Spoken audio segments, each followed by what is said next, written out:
ভারতে বাবরি মসজিদ ভেঙে মন্দির বানানো হয়েছে। বাংলাদেশের কোন জেলা কোন মন্দির ভেঙে মসজিদ বানানো হয়েছে আমি শুনতে চাই। নাই। আমার দেশে পূজার মণ্ডপ আর মসজিদ পাশাপাশি হয়। আমার পিরোজপুরে শহরের কেন্দ্রীয় মসজিদের পাশেই 10 দিন পূজার মণ্ডপ বানাইয়া দুর্গা পূজা করে, ঢোল বাজায়, গান গায়।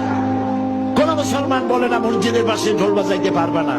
আবার হিন্দুরাও এত ভদ্র, আজানের সময় ঢোল বাজায় না, নামাজের সময় ঢোল বাজায় না।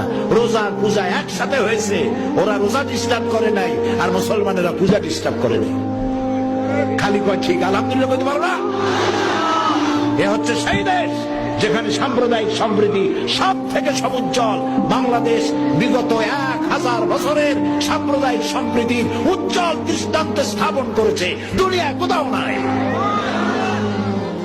প্রিয় ভাই সব, এ হচ্ছে সেই সুন্দর দেশ।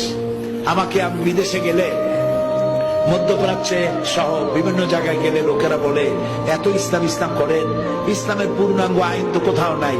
যদি কোথাও হয় 16 আনা আইন, পরিপূর্ণ আইন তো কোথায় হবে বলে মনে হয়? আমি বলি যে আল্লাহর ইসলামের আইন যদি পরিপূর্ণভাবে কোথাও হয়, আমার বিশ্বাস তা আমার 56,000 বর্গ মাইল